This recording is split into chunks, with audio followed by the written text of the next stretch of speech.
Bueno, en este vídeo vamos a ver cómo empezar a trabajar con TIA Portal y además hacer una pequeña simulación para probar un programa sencillo. Cuando arrancamos TIA Portal, en este caso voy a utilizar la versión 16, aunque esto es común para todas las versiones de TIA Portal. Tenemos dos posibles vistas, una lo que se denomina la vista de portal, que es esta que tenemos aquí, que no es más que un asistente para comenzar a crear proyectos, o tenemos la vista del proyecto, que es esta otra, donde ya podemos crear proyectos y además empezar a programar. Normalmente yo suelo utilizar esta vista porque es la que más me gusta, pero vamos a crear inicialmente un proyecto a partir de la vista de portal.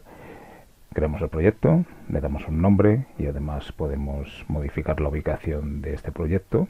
En principio yo os aconsejo que lo dejéis aquí en la carpeta Automation dentro de mis documentos, aunque podéis ponerlo en cualquier otro lugar del disco duro. Le voy a llamar proyecto de prueba, lo creo, y ahora lo que está haciendo es crear un proyecto en base a este nombre y a la carpeta donde se va a alojar. Vemos que esto siempre tarda un poquito porque tiene que crear el proyecto y la organización de carpetas y de objetos que tiene este proyecto, aunque depende un poco del ordenador y sobre todo de la memoria que tenga el PC donde se esté ejecutando.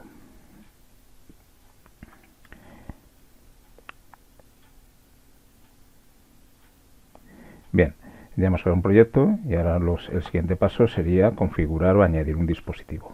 Voy a decirle que vamos a agregar un dispositivo basado en un Automata S7200, ¿vale? Aquí tenemos las diferentes carpetas de dispositivos que tenemos instalados en este equipo. Tenemos los controladores, que son los PLCs, los sistemas HMI como los paneles de operación, los sistemas PC como podría ser un sistema SCADA basado en WinCC Advanced, y también como tengo instalado el Start Drive, pues puedo añadir accionamientos, es decir, variados de velocidad y servosistemas. Yo ahora voy a añadir un Automata S7200.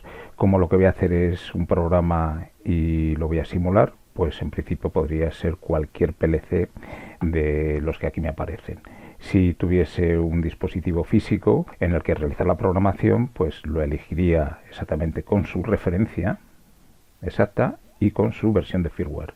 ¿Vale? Vemos que aquí cada una de estas referencias tiene diferentes versiones de firmware y, por ejemplo, aquí esta CPU S7212 pues tendría todas las versiones de firmware para esta referencia. En un próximo vídeo pues veremos cómo hacer la conexión con un automata físico, pero ahora como voy a simular, pues voy a elegir, por ejemplo, un S7 en 1214 ACDCRL, esta versión que es la que yo tengo aquí en la mesa. También tiene la versión 4.4 de firmware. Lo agrego.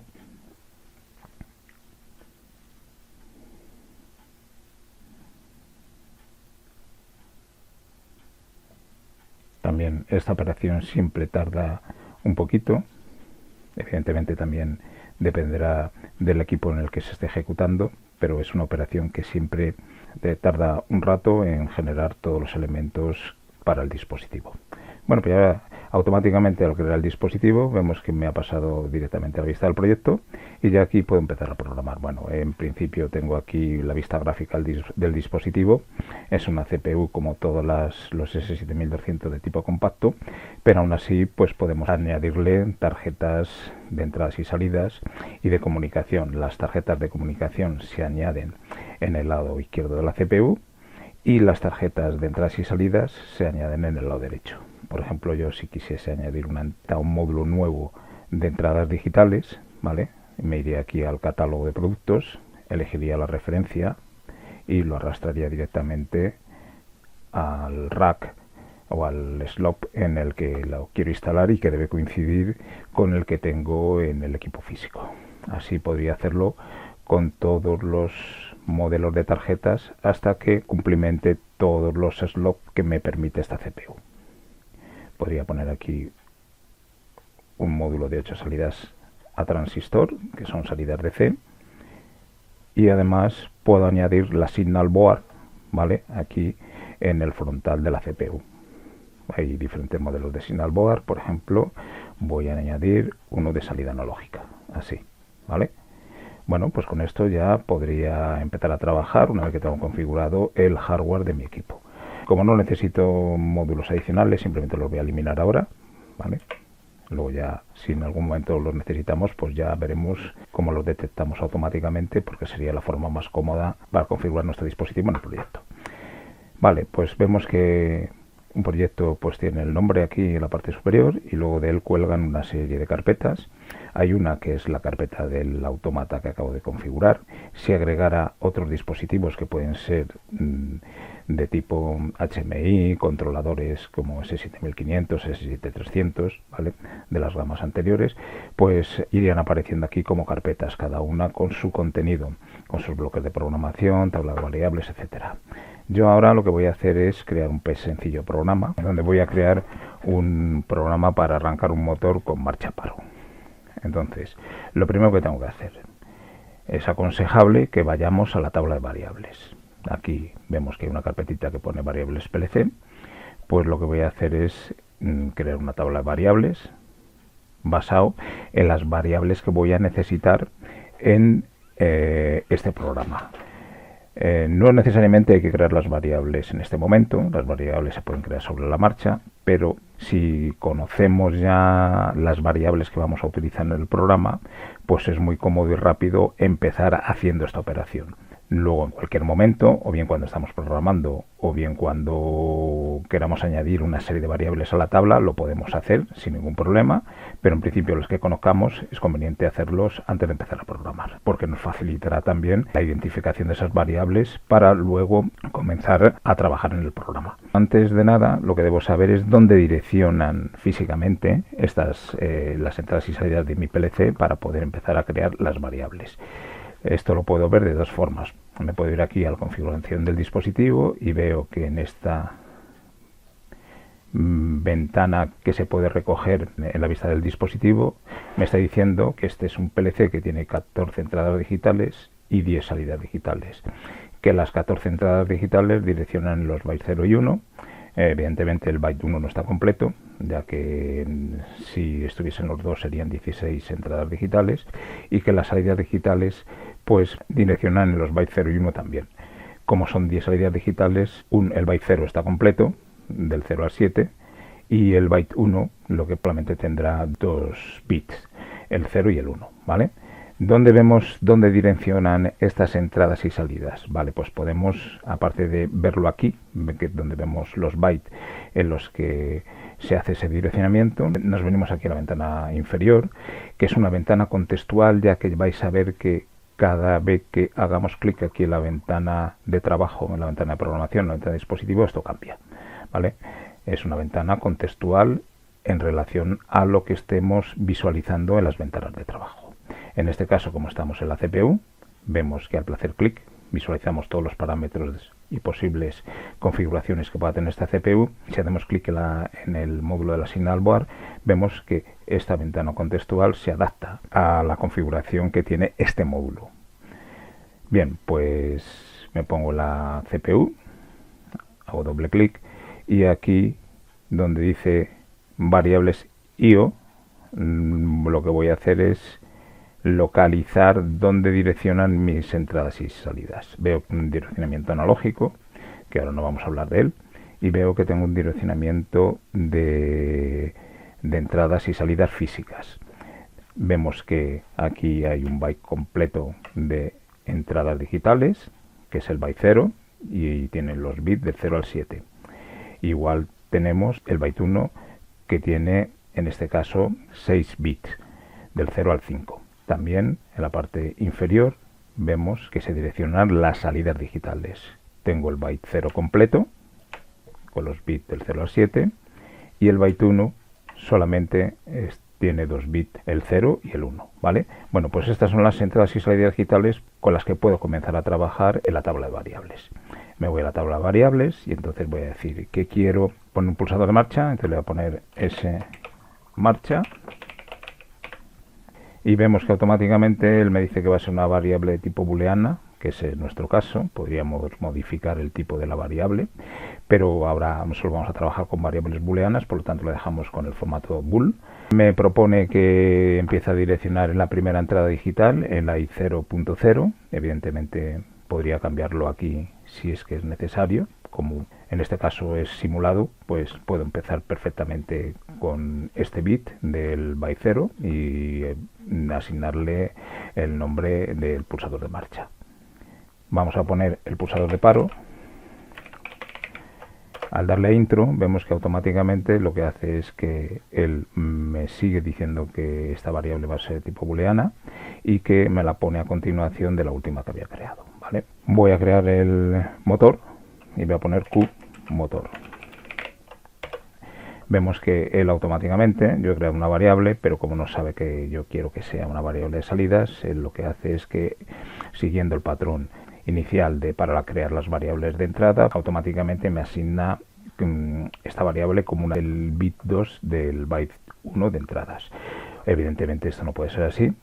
Lo que tengo que hacer es decir que esto es una señal de tipo salida, una Q, y además lo direcciono donde yo quiera. Le voy a decir que esta es la salida Q0.0. Ya tendría creado las tres variables para mi arrancador. Pues una vez que tengo las variables creadas, pues voy a los bloques de programa. Vemos que los bloques de programa solo me aparece el bloque el OV1, el bloque main, y como ya hemos hablado en clase, yo voy a intentar poner el mínimo programa posible en el OV1, solamente voy a intentar hacer llamadas a otros bloques. Entonces lo que vamos a hacer es crear un bloque nuevo, que es el FC, un FC, una función, le voy a llamar marcha paro, simplemente, y lo voy a crear en el lenguaje COP. Acepto.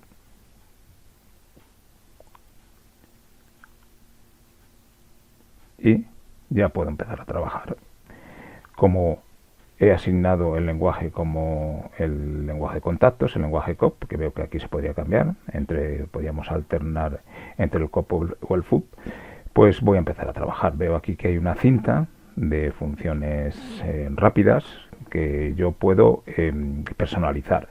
Por ejemplo, yo esto lo puedo quitar algunas de ellas simplemente suprimiéndolas. Me pongo en el icono y le doy con el botón derecho al ratón o le doy a la tecla suprimir del teclado, pues lo que hace es que directamente se elimina de esta barra, ¿vale?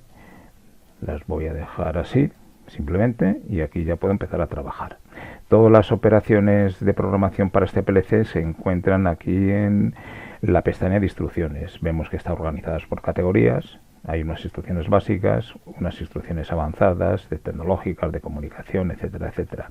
Nosotros ahora nos vamos a centrar en las instrucciones básicas y en especial la carpeta de operaciones lógicas con bits. Vemos que aquí tenemos el contacto abierto, contacto cerrado, la operación NOT, operación negación, una bobina directa, una bobina negada, bobinas reset, etcétera, etcétera. Si yo quiero personalizar esta barra de herramienta, pues podría, por ejemplo, sacar aquí las instrucciones que sean adecuadas simplemente arrastrándolas. Bueno, pues vamos a crear un programa y en este caso simplemente es como lo que vamos a hacer es un marcha paro, pues cojo un contacto abierto que va a ser el del pulsador de marcha. Vemos que al empezar a escribir, si conocemos el nombre del símbolo o conocemos el direccionamiento de tipo absoluto, lo que va a ocurrir es que aquí me aparece una lista de variables que ya están implementadas en el equipo. Entonces, simplemente haciendo clic, pues lo que va a ocurrir es que se asigna esa variable al contacto.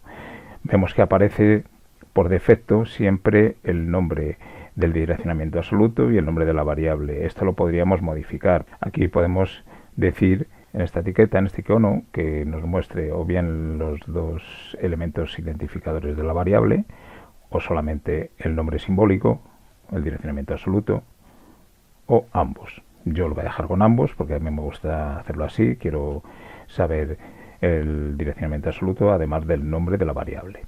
Voy a poner la salida, en este caso como la comenzamos con la letra Q, la escribo y vemos que me aparece la única salida que tengo creada en la tabla de variables. Vamos a poner el contacto para el pulsador de paro, como empezaba con la letra S, pues lo escribo, lo asigno y ya automáticamente él me lo relaciona con la variable de tipo absoluto.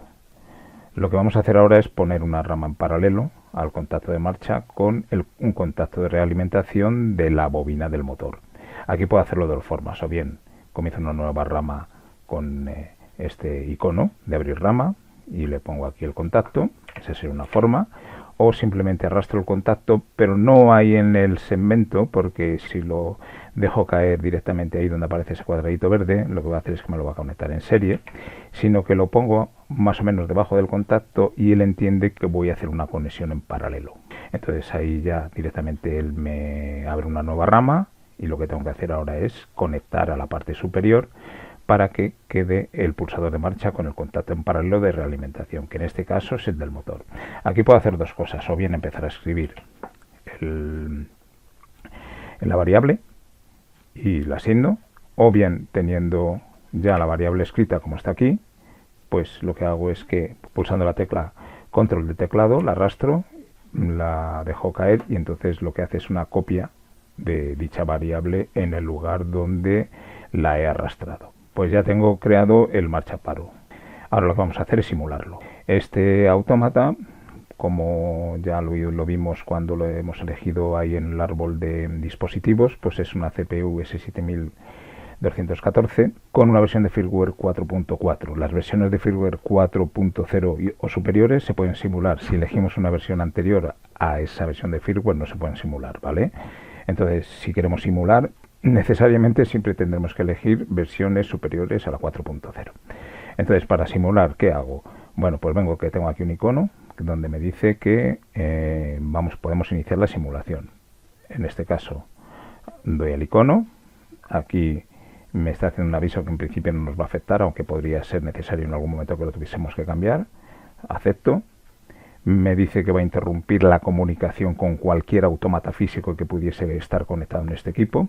Eso quiere decir que si arranco el simulador nunca voy a poder enviar el programa al autómata físico, siempre se enviará al simulador. Para enviar al autómata físico siempre tendré que cerrar el simulador y así podré enviárselo al dispositivo externo.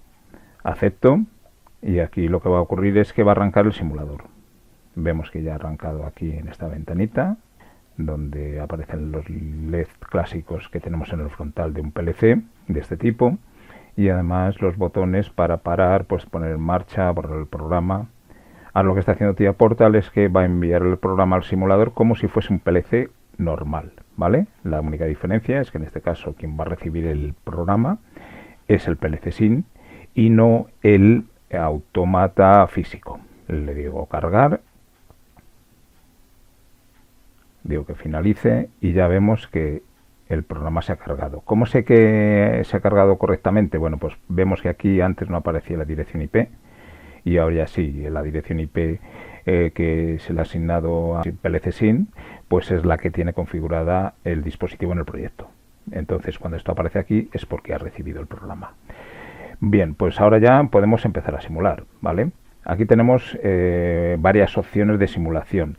En principio, este simulador es muy interesante porque nos permite comunicar con programas externos, como podrían ser Factory.io, y no necesitaríamos más que establecer una comunicación con el software externo correspondiente con las variables de nuestro sistema, ¿vale? Si yo lo que quiero hacer es una simulación sin necesidad de utilizar otros programas, pues lo que tengo que hacer es abrir las tablas de simulación que tiene PLC SIN. Para ello hago clic en este icono. Vamos a ver que en principio me va a abrir el PLC SIN en blanco, tengo que crear un proyecto de simulación y luego ya generar las tablas. Este es el PLC SIN en modo expandido, ¿vale? Lo que teníamos antes era el modo reducido del PLC SIN y aquí lo que tengo que crear es un proyecto de simulación. Le puedo poner el nombre que yo quiera, no necesariamente tiene que coincidir con el nombre del proyecto que le habíamos puesto al proyecto de TIA Portal. Es un proyecto de simulación, le voy a dejar el nombre que me propone él ahí. También tarda un ratito en generar este proyecto. Luego, una vez que está generando, la comunicación es inmediata, pero al principio sí que es un poco lento.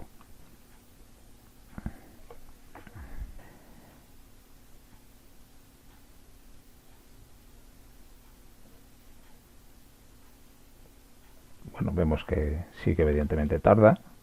Está cargando el dispositivo, está cargando el programa. Y una vez que tengamos la configuración del dispositivo y el programa, es cuando podremos empezar a crear tablas de simulación.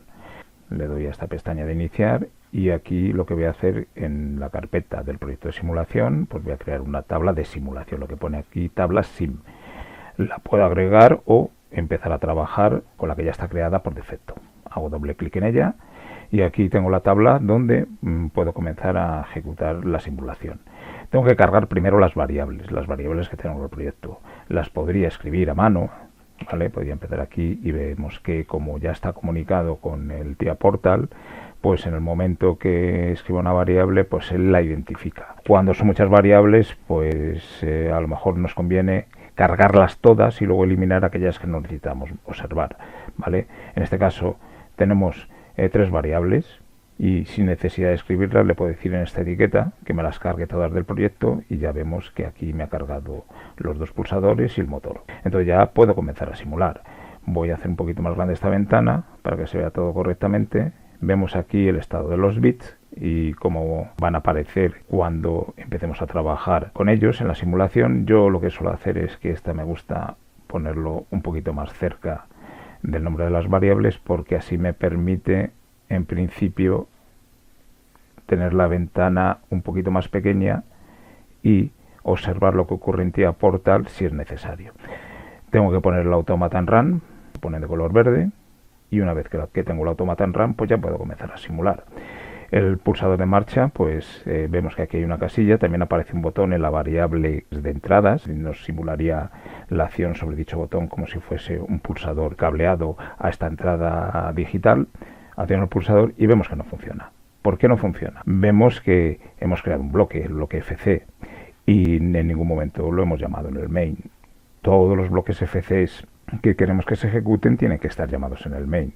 Por lo tanto, hago doble clic en el bloque main, arrastro el bloque, que en este caso es el marcha paro, y se lo envío otra vez al autómata. El simulador lo tenemos aquí, perfecto, ¿vale? Y ahora lo que tengo que hacer es enviar el nuevo programa al simulador. Bien, pues antes lo que hemos hecho ha sido iniciar el simulador desde aquí. Ahora ya no quiero iniciar el simulador porque el simulador ya está ejecutándose. Ahora lo único que quiero hacer es cargar las modificaciones que he hecho en el programa, en realidad todo el programa, al dispositivo. Le doy aquí y vemos que lo que va a ocurrir es que va a cargar el programa en el simulador que ya tengo abierto. Si lo ejecutásemos otro simulador, tendríamos un problema, porque estaríamos cargando el programa en otro simulador que no es el que tenemos abierto. Tendríamos que volver a crear la tabla de simulación y ese tipo de cosas. Con el PLC SIM estándar, que es este, podemos arrancar hasta 2 PLC SIM y se pueden hacer con muchas limitaciones, pero se pueden hacer pequeñas simulaciones de comunicación entre ambos. En este caso, yo lo único que voy a hacer es ejecutar el programa que he creado en TIA Portal y al accionar el pulsador de marcha vemos que efectivamente el motor se queda activado y al accionar el pulsador de paro el motor se desactiva. Si yo quiero observar lo que ocurre en mi programa para ver si hay algún error o algún fallo de programación, lo que doy es en activar, desactivar el modo de observación, que son estas pequeñas gafitas que aparecen en la barra superior del entorno de programación en COP, y vemos que se pone de color azul y verde, indicando un poco cómo funcionaría un circuito eléctrico donde lo verde es el paso de la corriente y lo azul es lo que no está a uno lógico. En este caso, si yo acciono el pulsador de marcha, vemos lo que ocurre, que se pone a uno lógico la salida, que en este caso es la que va a arrancar el motor. Como es un tipo pulsador, lo desactivo, vemos que el pulsador de marcha ya no se encuentra a uno lógico y como hemos puesto un contacto en paralelo de realimentación de la propia salida, pues lo que está ocurriendo es que está realimentando el circuito y la mantiene activada. Si ahora quiero parar el circuito, pues lo que tengo que hacer es accionar el pulsador de paro. Me pongo en la variable del pulsador de paro y en este caso voy a accionar el pulsador que aparece en la parte de abajo, que algunas veces es más cómodo de utilizar que no las casillas para marcar con el clic del ratón. Le doy al paro y vemos que efectivamente lo ha parado. Bien, pues vamos a crear sobre este mismo programa otro nuevo arrancador. En este caso, lo que voy a hacer es que voy a crear las variables directamente a la vez que programo. Voy a detener la observación y voy a crear otra vez la misma estructura de programa que para el arrancador anterior. Pongo el contacto en paralelo, ¿vale? Entonces voy a empezar a programar la salida para el segundo motor. Puedo hacer dos cosas, ¿vale? Si ya sé a qué salida digital va a estar conectado esta variable, escribo aquí directamente el direccionamiento absoluto y pongo Q01, ¿vale? Vemos que él automáticamente me ha puesto una variable que la ha llamado tag1. Esta variable tag1 en principio no me dice mucho. Yo lo aconsejable es que todas las variables que vaya creando le pongan nombres simbólicos que me las haga identificar claramente de otras del programa. Entonces yo aquí les voy a decir con el botón derecho del ratón, pulsando sobre el texto de la variable, que le cambie el nombre. Y vemos que aquí me permite modificar el nombre ese que le ha puesto automáticamente de tag1 por otro nombre de variable. Que le voy a llamar QMotor2. Modifico, ¿vale? Y ya estaría creada la variable. Esta variable automáticamente se ha creado en la tabla de variables, ¿vale? La podría haber creado yo a mano aquí, pero como la estoy ahora creando a la vez que programa, pues automáticamente se va añadiendo en la tabla de variables. Y ahora vamos a crear pues otras variables. En este caso, el pulsador de paro va a ser el mismo, como hice antes. Arrastro la variable pulsando la tecla control del teclado y así la pego en la nueva ubicación. Aquí lo que voy a hacer ahora es crear un nuevo pulsador de marcha. Le voy a llamar S-Marcha 2, ¿vale? Y aquí podría saber, como hemos visto para la salida, el direccionamiento absoluto, es decir, le podría poner I03, I02 o lo que corresponda, o simplemente puedo hacer lo siguiente, puedo decirle, voy a llamarle S-Marcha 2, le pongo el nombre, me va a dar un error, veis que aparece ahí subrayado de color rojo, y eso significa que esa variable todavía no la he creado. Entonces, yo puedo basar mi programación en este concepto de poner nombres simbólicos. Por ejemplo, aquí podría poner otro nombre, aunque en este caso es el del motor, ¿vale? Pero vamos a poner, por ejemplo, S-Marcha 4, pero ahora lo voy a borrar, simplemente es para que veáis lo que ocurre. S-Marcha 4, ¿vale? Lo pondría así y vemos que me van saliendo estos errores y lo podría basar la programación en crear el programa primero y poniéndole nombres de mis variables, aunque todavía no estén asignadas o relacionadas con variables de tipo absoluto. Pues entonces, cuando yo creo una variable de este tipo, pues ¿qué hago? Creo el nombre y con el botón derecho del ratón le digo que voy a definir esta variable. Y aquí le tengo que decir qué tipo de variable es, que es una variable de entradas globales, y automáticamente veis que él me dice que la variable i0.2 está libre, que si quiero esa, ¿vale? Pues puede ser, perfectamente la podía modificar aquí escribiendo otra, pero esa me va bien. Y ya estaría creado el pulsador de marcha para el segundo motor. Y ahora, ¿qué tengo que poner aquí? Pues el contacto de realimentación de la salida del segundo motor. Como hemos hecho antes, arrastro y pulsando la tecla control pongo la variable en la nueva ubicación. Pues ya tengo los dos arrancadores. Ahora lo que voy a hacer es que se lo paso al simulador. El simulador sigue activo, aquí está funcionando el simulador, y lo que voy a hacer ahora es que voy a enviárselo, como hemos dicho antes. No se inicia una nueva simulación, se carga el programa, el nuevo programa se carga en el PLC, que en este caso es el PLC SIN. Vemos que lo está cargando y una vez que está en él, pues ya se puede simular. Vemos que en esas variables aquí no aparecen. Pues, ¿qué puedo hacer? Pues cargarlas directamente desde el proyecto. Y lo que hace en este caso es que me carga además las variables que ya tenía insertadas. Aquí o puedo hacer una cosa o es borrarlas todas antes de cargar un nuevo grupo de variables, de forma que estén todas las variables limpias sin que se repitan, o si las cargo de nuevo y luego eliminar aquellas que no necesite. En este caso, pues voy a hacer un borrado total de todas las variables, pulsando la tecla suprimir y digo que cargue todas las variables que voy a utilizar. Vemos que tenemos dos pulsadores de marcha, pues acciono el pulsador de marcha 1, vemos que el motor se activa, accionamos el pulsador de marcha 2, vemos que el motor correspondiente se activa y se mantiene activado a pesar de que deje de accionar el pulsador de marcha, y como hemos puesto que el pulsador de paro es común, lo que voy a hacer ahora es accionar dicho pulsador y vemos que los dos motores se desactivan.